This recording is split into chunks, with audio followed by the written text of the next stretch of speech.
Hi, this is Steve Sleeper, producer of the North Omaha History Podcast. It's a volunteer effort, but you can help us meet expenses by becoming a patron for as little as $1 a month. Go to patreon.com/Omaha. The list of patrons and the link to Patreon is in the show notes.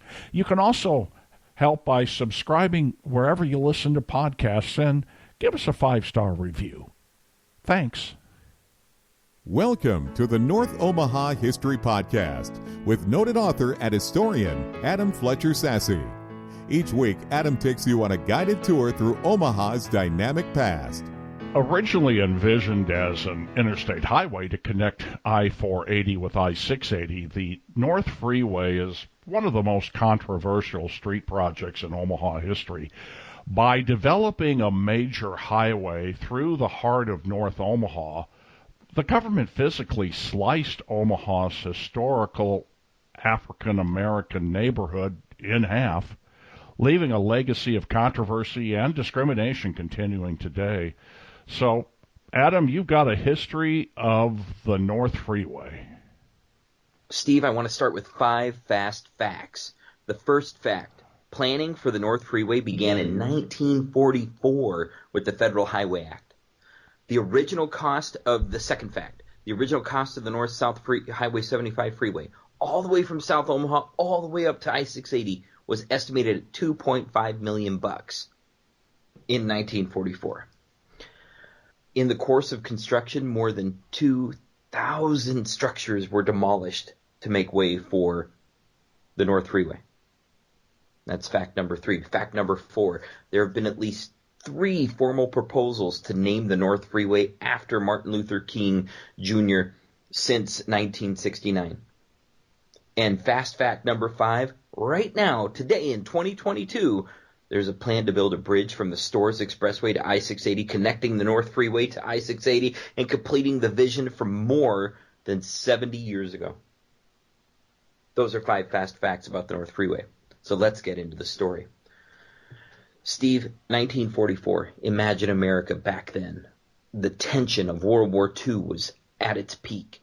All of the determination of the fascist Nazis was grinding down on the American troops in Europe. All of the pressure and tension of the Japanese emperor was binding down on the American troops in Asia.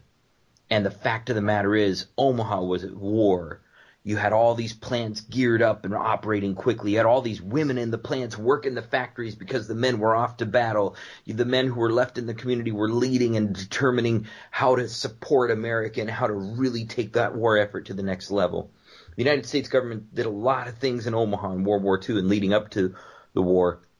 But one of the most important ones, one of the most biggest things that affected the city in World War II was the determination of the Federal Highway Act. The Federal Highway Act was passed by the U.S. Congress, signed into law by the President in 1944, and what it did was say to America, we're going to whip up some highways and put them all over the country.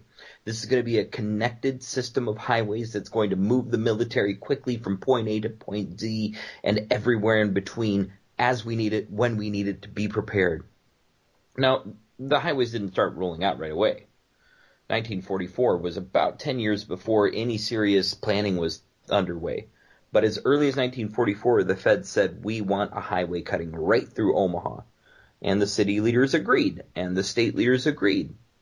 10 years later, 1954, they laid out this $2.5 million plan that would connect a brand new interstate highway on the south end. It was going to, it had a name, Route 5, I believe. Route 5 was going to run in the south part of Omaha, connecting Omaha to the rest of the United States from San Francisco to Philadelphia. And that highway became called Interstate 80. The vision was for a highway to cut north and south from Interstate 80 to a brand new interstate highway on the north end of Omaha, just south of the Ponca Hills, that was going to eventually be called Interstate 680. Now, this vision for this highway in between these two, it was called Interstate 580. And it was going to run north-south and cost $2.5 million to construct. The original estimates for that highway were to demolish more than 10,000 structures from I-80 to I-680. The North Freeway itself, there were so many different options, as many as 17 different routes that were under consideration for the section that was going to run from approximately Dodge Street to approximately I-680. 17 different options, Steve. Some of them went as far west as North 33rd Street and even jogged further west still. Some of them went as far east as down to Abbott Drive. Some of them took over the railway section that's just east of North 14th Street. Some of them plowed right through the heart of the black neighborhood. In all these considerations, which one won out? That's right, the one that plowed right through the heart of Omaha's historical African-American neighborhood. The plan was simple. You take one solid city block from North 27th Avenue to North 28th Street, from approximately Dodge Street all the way north to I-680.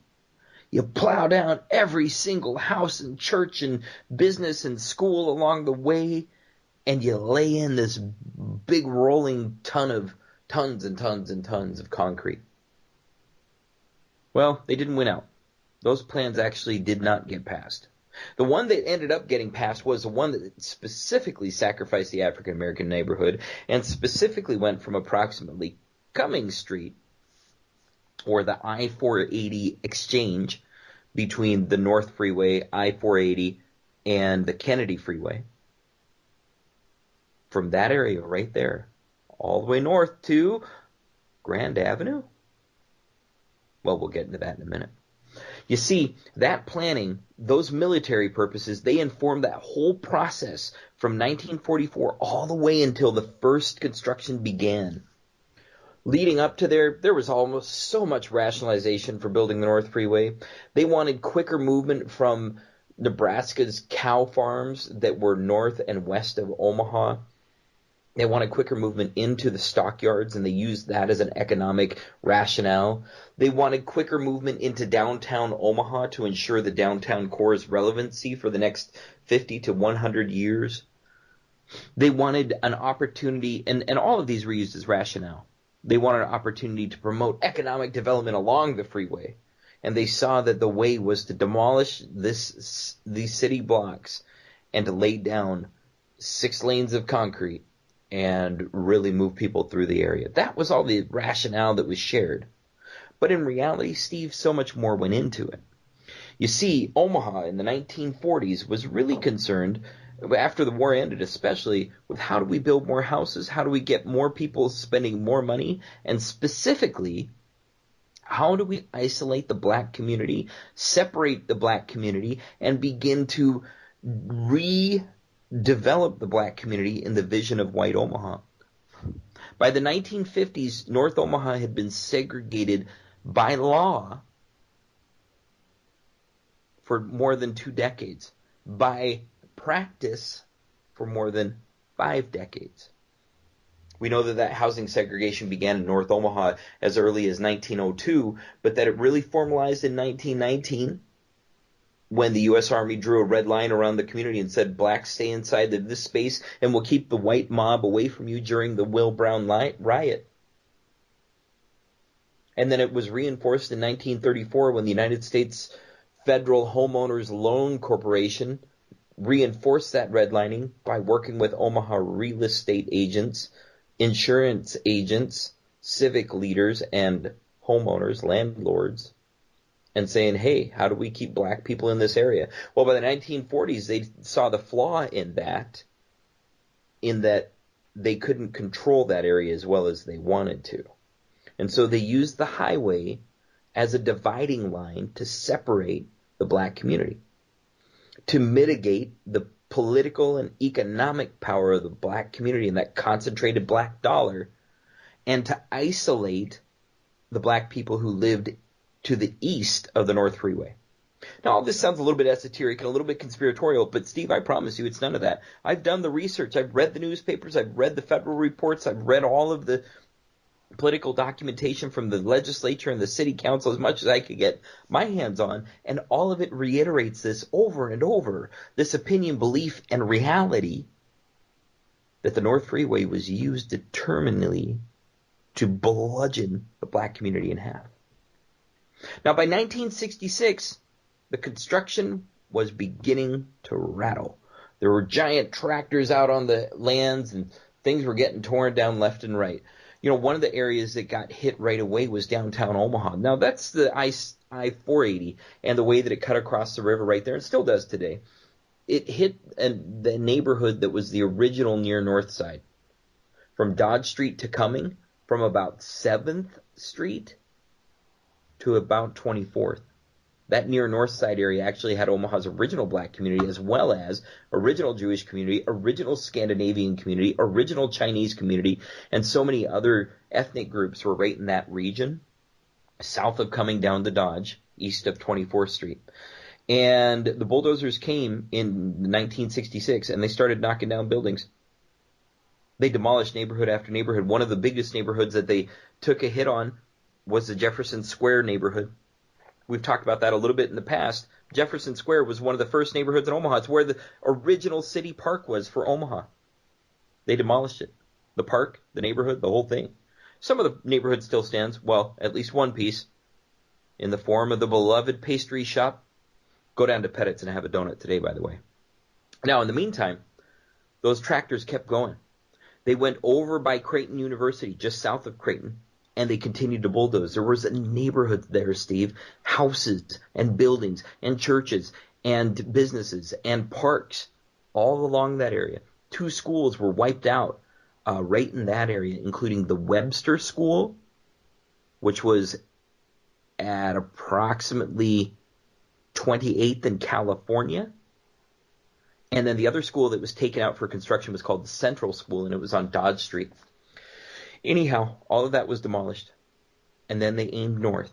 And when they turned north, they started taking out houses immediately at Dodge Street. That's right, Steve. Houses filling in that area from Creighton University west to 30th Street.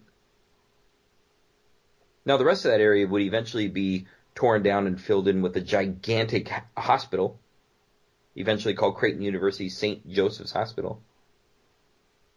But in the meantime, they warmed up that area for demolition when the freeway came through. And the bulldozers kept going. The first section of the freeway to be completed, the North Freeway to be completed, was from Cumming Street up to Lake Street. The second section to be completed was from approximately Lake Street all the way up to Ames Avenue. And then the last section to be completed was from Ames Avenue around Grand Avenue up to 30th Street. When I was living in the Miller Park neighborhood in the 1980s, we called it the construction site. We weren't quite sure what was going in there, something about a freeway, but as kids we didn't know. What we did know is how to ride our dirt bikes over the dirt mounds that were all over the place. And we knew how to throw junk down the sewage pipes that were being installed, and on, all kinds of things. But the point is, we knew that that construction site had been there for a long time, and it was continuing to be there. It seemed like forever. The protests began almost immediately as soon as the bulldozers hit the ground. African American leaders, including Ernie Chambers, as well as many ministers and other public figures, began to speak out immediately. Ernie Chambers' analysis from the jump, from the very beginning, was that the purpose of the freeway was to separate the black community, was to demolish neighborhoods, and was to eliminate the concentration of economic power of black people in North Omaha.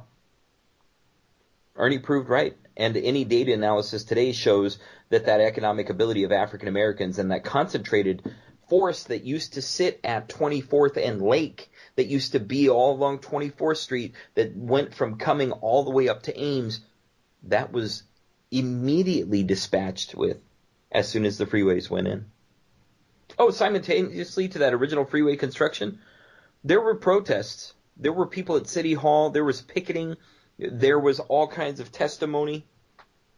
And there were also riots. That's right, Steve. From 1966 to 69, North Omaha experienced 4 major riots that happened almost in conjunction to the development of the North Freeway. Coincidence? I think not. But what we do know is that the North Freeway did a thing by separating the neighborhood and by being that dividing line. It moved white people from far north Omaha, from Florence and Minnelusa and Miller Park, from Belvedere and all points west. It moved them through that North Omaha region, south of Ames Street, very fast and without having to interact with the black community, reinforcing the role of white supremacy in Omaha, Nebraska. So all of this concentration, all of this development looked like two berms going down the east and west sides of the freeway. We know those berms today. Whenever you drive down the freeway, you can see them. They're gigantic hillsides that were created by digging the dirt out. They lowered the elevation of the freeway below the neighborhood to give it a feeling of physical separation so that drivers didn't feel connected to the physical place that they were driving through. They put limited on-ramps and off-ramps along the entire freeway. They didn't put them on every street. They didn't put them on every 3 streets. Instead, they sporadically scattered them in as it worked. But not more, just less. And then finally, they completed the entire puzzle by adding more freeways to the north end. You see, the Miller Park, Minnelusa, and Florence neighborhoods banded together in the 1960s to fight the completion of the North Freeway, connecting through their neighborhoods up to I-680. And who led those neighborhoods in doing that? That's right, white homeowners. The white homeowners went to the city council, and in all of the protests and in all of the picketing that African Americans did that didn't work, all of the protests and all of the picketing that white people did work. And so the North Freeway ended up being completed, finished, stopped at Grand Avenue. And from Grand Avenue, the city of Omaha, by the end of that construction phase, had started developing 2 new freeways. But instead of referring to them as freeways, they called them city streets, just with different names than they'd ever used before. One was called the Arthur C. Storrs Expressway, and it wound from the North Freeway end at Grand Avenue all the way down to Abbott Drive, straight to Epley Airfield in downtown Omaha. The other freeway, which again was called a city street, was called Sorensen Parkway. And it was proposed to be an extension of Omaha's historical boulevard system, and it wound from 30th Street all the way out to the Blair High Road. And Steve, in doing this, the city of Omaha mitigated the loss of that connection of the North Freeway to I-680. Instead, they turned the North Freeway into a pipeline to move people quickly through North Omaha to get past African Americans, to get past the low-income community, and get directly to the heart of downtown Omaha by leaving behind all the neighborhoods in between. Oh, and don't think it's over, Steve. The plans still go on today. And again, this is not conspiracy. This is all driven by research and data. But what the data shows and what the plans say is that the city of Omaha, the state of Nebraska, and the United States Federal Highway Administration have a plan. It's called the 2035 plan, and the idea is to connect the Storrs Expressway all the way to I-680 using a bridge across the Missouri River right around North 16th Street. That's right, they're going to build a big bridge, and it's going to connect the Storrs Expressway to I-680 in Iowa. When they do this, they will complete the vision from 70 years ago. And that entire diminishment of the black community, when they first separated that core area into 2 along 27th Avenue, will be finished. The dividing lines will have been drawn. People will be shuttled through North Omaha without ever needing to stop. And the highway isn't finished. So what to know from this podcast, Steve? 3 main points. First thing, I've said it before and I'll say it again, the highway isn't done. It's going to keep going. They're going to develop this thing until it completes and has a little bow on it. The second thing, though, and I haven't mentioned this yet, is that the community isn't finished either. North Omaha continues to grow and process and progress, and its history continues to be alive because people are still challenging the North Freeway. Steve, there are actually movements to get rid of the North Freeway entirely. The Omaha Magazine, the Reader, and different academic papers from the University of Nebraska and Creighton have all looked at eliminating the North Freeway. Not just reducing it, but entirely getting rid of it. So the community isn't finished. They're still in protest. Oh, by the way, the North Omaha Trail just opened up, Steve. It's a way of subverting the effect of the freeway by putting a bicycle trail the entire distance of the freeway. That 4 miles. A bike route the entire way to tie together North Omahans, give them a healthy way to transport themselves, and to stop relying on the freeway as a funnel. So, what to know? The freeway isn't finished, the community isn't finished, and there are potential futures that move the North Freeway into the vast future without continuing to be harmful to North Omaha. That's a little bit about the history of the North Freeway, Steve, and that's what to know. Thanks for listening to the North Omaha History Podcast with noted author and historian Adam Fletcher Sassy. Join us next week as Adam takes you on another guided tour through Omaha's dynamic past.